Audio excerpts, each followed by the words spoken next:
Books make you hope. Books make you dream. Books make you laugh. Books make you scream. This is the Books That Make You show, discussing books with authors and experts, unraveling the inner pages of all the books that help make us who we are. Welcome.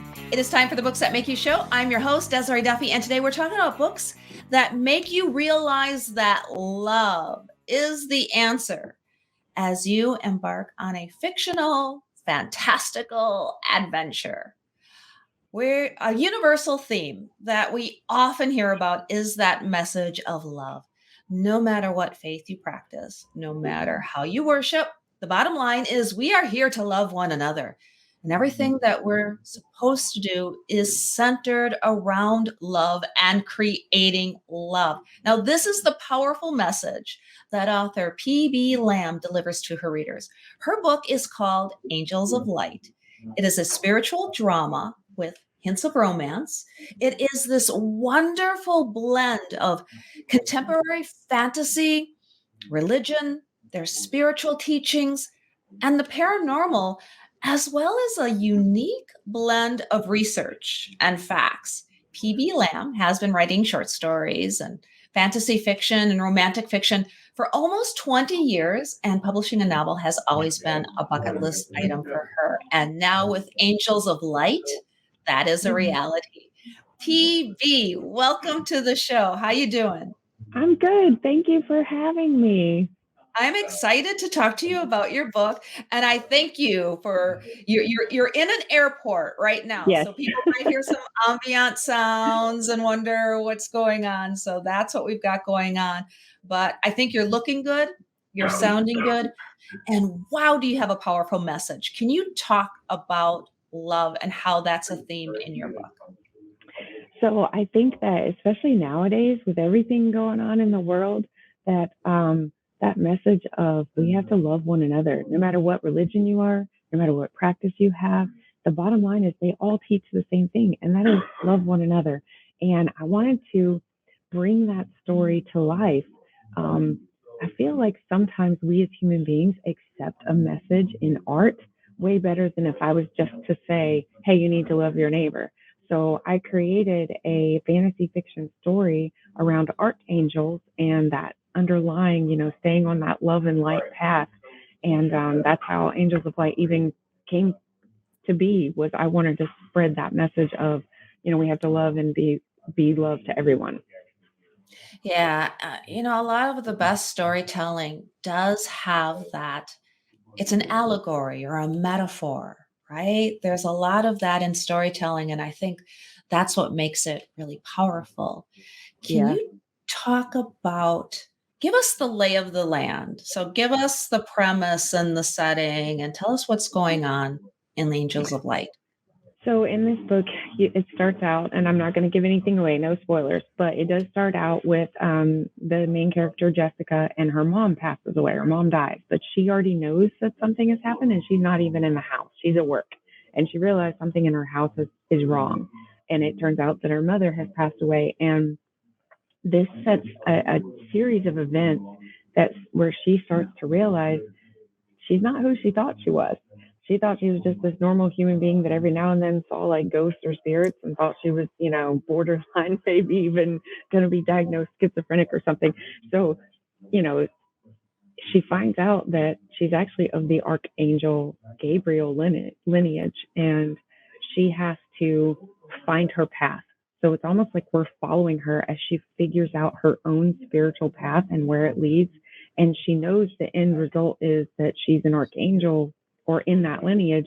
She just doesn't know what she's tasked with doing. So throughout the book, we see the rise and fall of her meeting with issues that we as everyday people face. And sometimes we let anger and hurt and hatred get in the way. And then we have to learn to just say, no, I'm supposed to love them, even if I'm not happy with what's going on.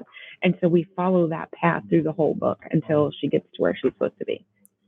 And that journey, a lot of times in literature, we hear about the hero's journey or the heroine's journey. And that journey, again, is just such a metaphor for the path that we all take because we're all on some type of spiritual path. And I Yeah. appreciate PB too, that you're not looking at this through one lens. Like you said, this is for people of all different faiths and all different, because I feel like a lot of times we're all at a different place, right, in our path. Right. And it's not really fair to say this is the path because I'm on it, and realizing and understanding that everybody's kind of at a different place, right?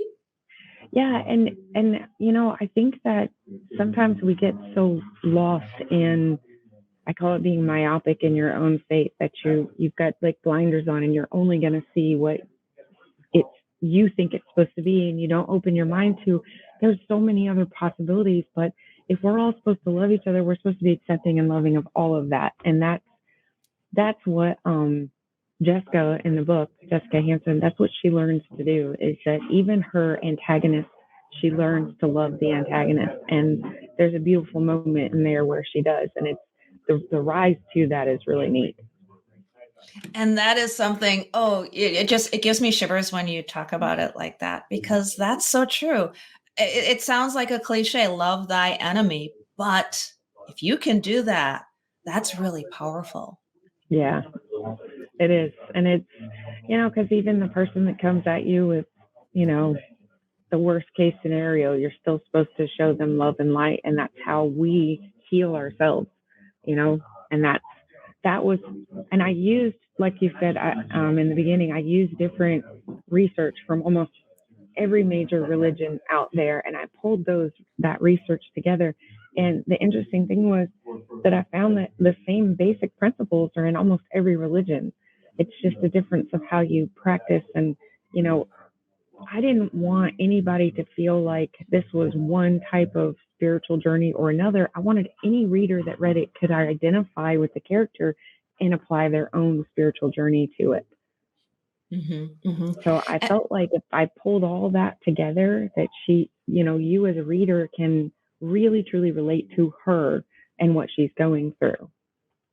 You're right. There are so many commonalities between the different types of religions that are out there. I appreciate too that you've done such extensive research, because you're pulling in, like you said, this is based on facts and this is based on what Yeah. is known out there. Talk about your research process. How did you go about doing this? Were Oh boy. you on yeah, right? It was probably a big So undertaking, wasn't it? it actually truly was. So I had taken the spark to all this was I had a dream.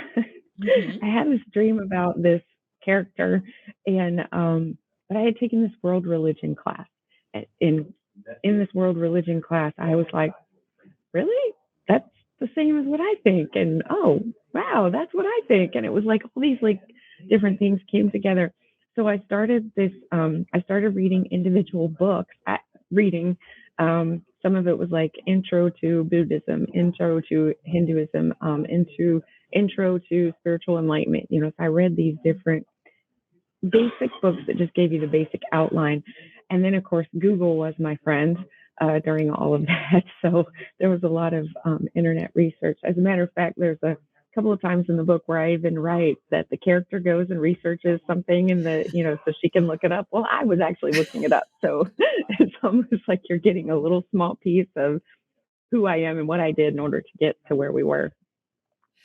And I'm curious too, as you're researching, as you're writing, PB, what did you learn about yourself as you were taking your own writer's journey?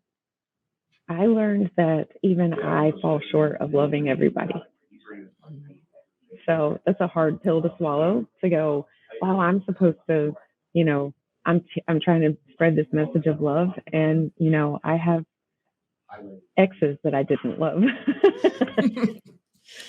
And so I was like, okay, maybe I should apply this to myself. So I did learn that I need to be a little more introspective of things as well. Now, with your character's semi quasi psychic abilities, Yeah.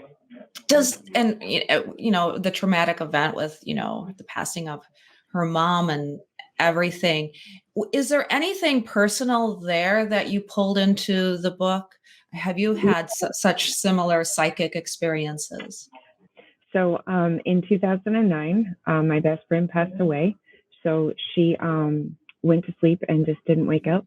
34 years old, very unexpected, very sudden. And it was like 2 days later, I thought was her standing next to me. I would have swore to everything in the universe that she was standing right there. And of course, there was screaming. So I started screaming, but I swore to everything that I saw her. She was standing next to me. She was physically there. And that kind of like, so I kind of wrote that into the book a little bit where when the main character, Jessica, talks about that the very first time she saw a live spirit was standing next to her bed and it was her best friend. Same story. I just pulled it right into the book. And that is amazing. And sometimes that happens with authors. I have so many people tell me about how something came to them in a dream, a vision, somebody visited them. And it just, again, it gives me that shiver because it feels like there's something there. There is definitely something there. And I think that's exciting. And it gives hope too. So I'm curious, is there anything that you might like to say to somebody listening and watching right now who might feel like they are hopeless or might feel like they are pulled on a darker path? Is there anything that you might want to share with them? Yeah. So I even kind of write this into the book in a very, very unique way, and I don't want to give it away, but I will say that you almost have to surround yourself with that positivity, even if it's something like going to, a movie theater and watching a cool movie and everybody in there is laughing and, there's so much positivity in that room that you pick up on that yourself. It's almost like an energy thing. If you're feeling like everything's hopeless, you have the ability, based on my research, to heal yourself. You have the ability to bring that positivity. All you have to do is go hang out with somebody that is always that love and light center. And sometimes we heal ourselves just by being the love and light center to somebody else. So pulling that from that spiritual enlightenment research and path that I saw during the book was actually kind of impacted me, going back to an earlier question, but it did impact me in that as well, because I can go and pull it from within me rather than relying on something external. That's that internal focus that we sometimes lack. Yeah. Being able to give service to help others out, you're right. That can be so healing for ourselves too. I love that message.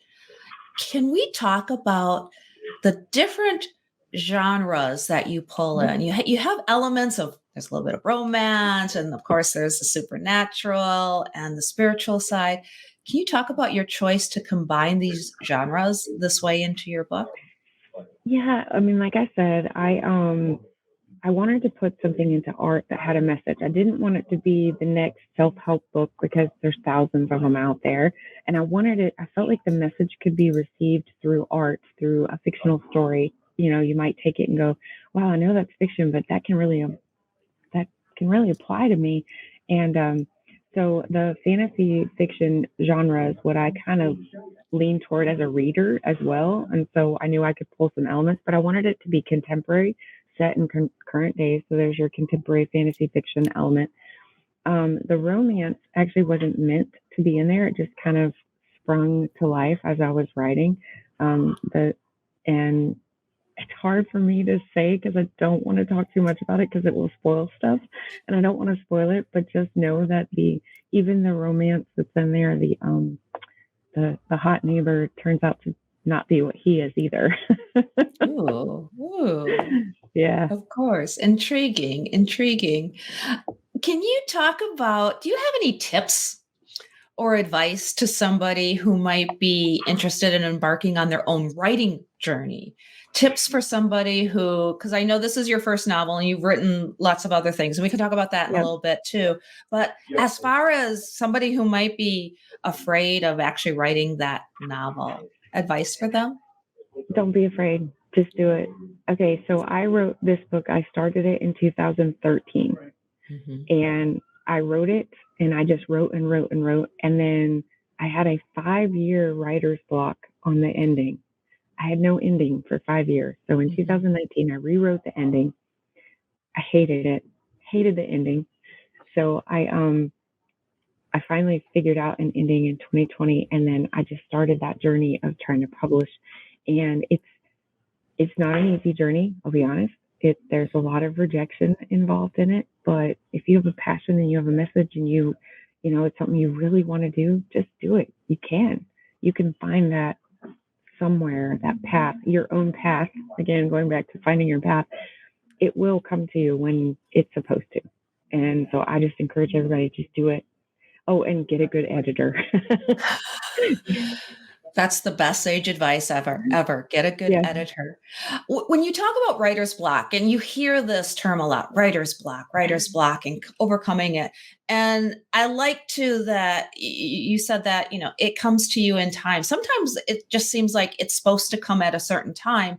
And maybe that's the thing that's blocking you. Can you talk about what that feeling of writer's block is like and how you did overcome it?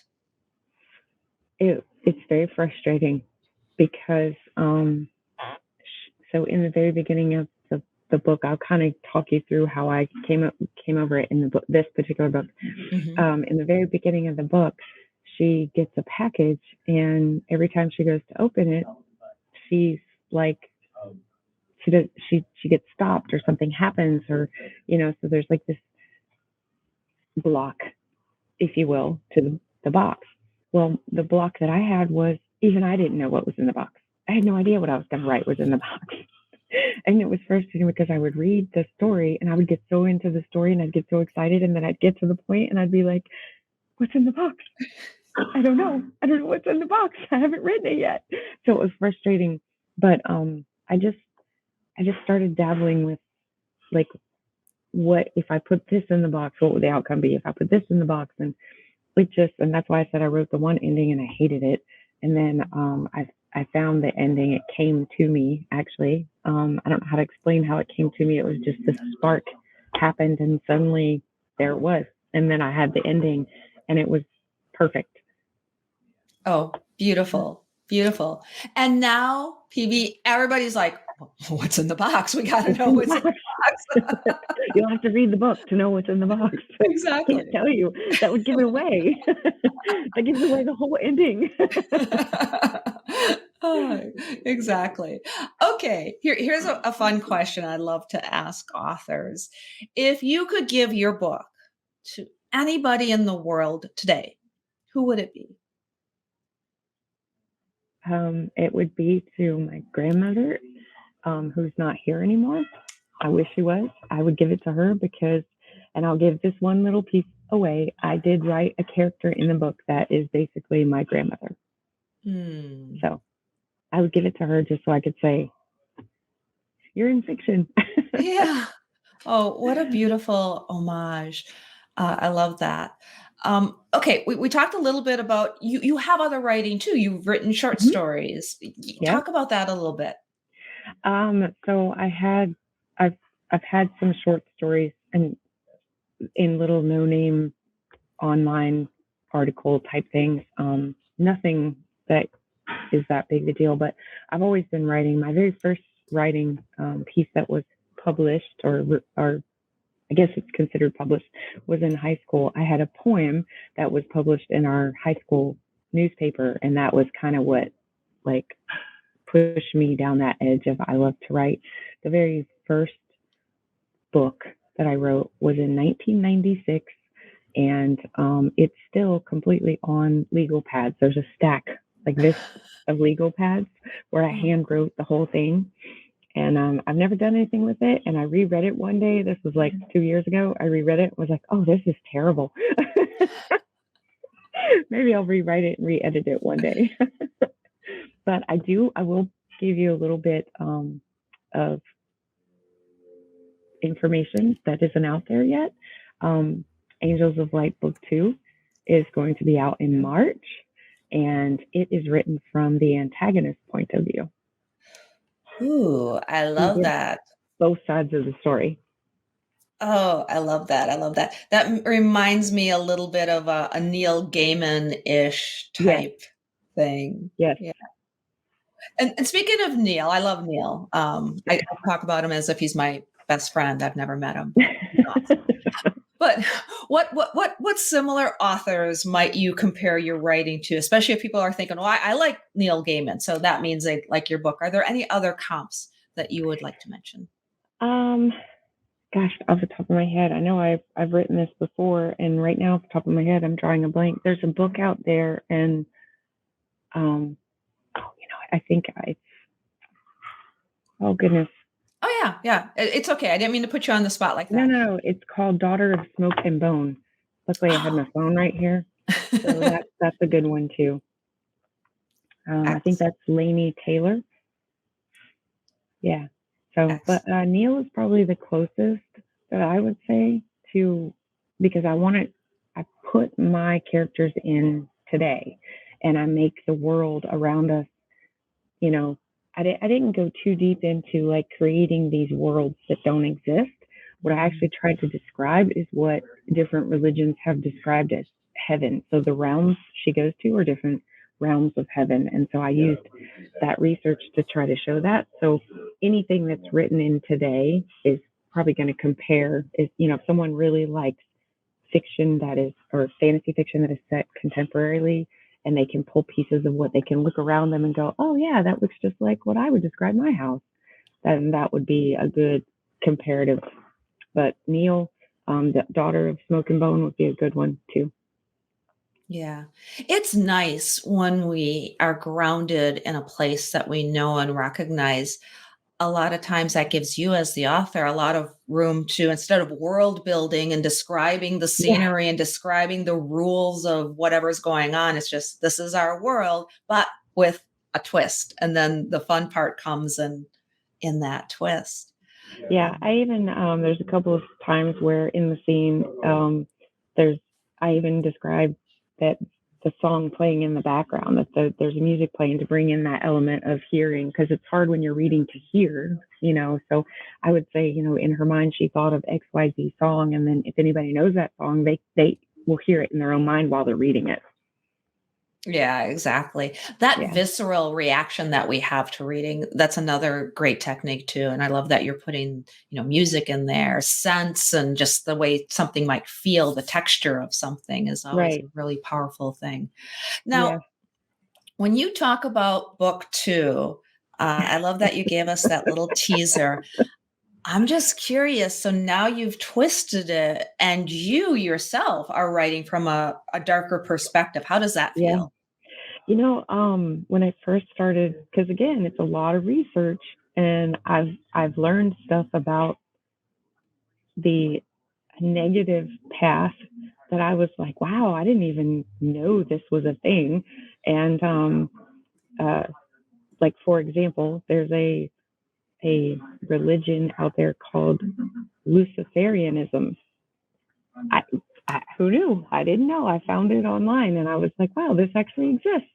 And but although it has the name Lucifer in it, but they don't. It's not like Satanism, completely different. And I didn't want to pull that element in, just simply because although there might be pieces that apply, what I really wanted to pull more toward or more out of was more like a paganistic look. So rather than so negative that we're talking demons and stuff, I just wanted to bring in that there's the elements, so like the four elements of life, water, earth, air, fire. I wanted to bring those elements into it, so that's kind of where the path went. So for me, I didn't want to go too negative, because you can get on that drain real fast. Yeah, absolutely. Well, and the thing too that's interesting is the bad guy never thinks of themselves as a bad guy. Right. If they're really just ha ha ha ha, ha, I'm evil, they become a parody. It's kind of like Dr. Evil in Austin Powers. I mean, he was a parody of all the bad villains, but all the good villains, the good ones, usually have that twist where they feel like they're righteous and in the right, much like Lucifer probably fell in the Judeo-Christian version of the Bible. He felt like he was, in the right. He, definitely had his point of view. Yeah, so in some of that, especially like what you're talking about, that Judeo-Christian, they believe that that path that Lucifer took was actually a noble path, because he chose to live outside of godliness on purpose, as in to, and I even reference this in the book, to know good, you must know bad. To know hot, you must know cold. So those kind of things. To know love, you must know what not being loved is like. And that was really where we're going with the second one. I don't want to get too much into it, but the antagonist, so his name is Christian, actually, in the book, in the Angels of Light, and he is just this very angry person, and he doesn't really understand, because he's never really had the love in his life. He hasn't been loved by a family the way the Hanson family had been. So that's where it's going to kind of come from. Mm-hmm. Mm-hmm. PB, you are a master at weaving, heavy but important topics into your writing, and having aspects of spirituality, as well as something that's just wildly entertaining and fun to read. So exciting. Can you tell people where they need to go to find out more about you, find you online, and find the book, especially around the holidays, because this is going to make a great gift for a lot of different people? Tell people where to find you. So you can always go to my website, pblamb.com. That's an easy place. I have all the links on my own website to get to, but it's also on Amazon. It's on Barnes & Nobles. I just actually saw it the other day and was like, oh my goodness, you're on Goodreads too. So you can pretty much find it anywhere. Most of the time, if you search, you have to search by my name. If you do Angels of Light on Amazon, you're going to get all kinds of little angel statues. So you almost have to search by my name as well. But my website, absolutely, you can go there, pblamb.com. Love it. PB Lamb, authors of Angels of Light. Thank you so much for being with us today on the Books That Make You Show. You have an amazing book. You're an incredible writer, and I appreciate you being here. Thank you so much. I appreciate it. Absolutely. And thank you, everybody, for listening and watching. If you're on with us on YouTube, thank you for being with us today on the Books That Make You Show. Remember, you can always find out more about us on our website. That is booksthatmakeyou.com. We're on Facebook, Instagram, TikTok, and of course on YouTube. Make sure that while you're on YouTube, you subscribe, you ring the bell for notifications, and you can also sign up for our Webby award-winning newsletter on our website. Again, that is booksthatmakeyou.com. Until next time, all of my bookish buddies, please enjoy all of the books that make you exactly who you are. The host and executive producer of the Books That Make You Show is Desiree Duffy. Sound mastering and engineering by Dave Napox. Social media and content promotion by Siddhi Jahagirdar. Copywriting and editing by Mike Robinson. The Books That Make You Show is an award-winning podcast produced by Black Chateau Enterprises.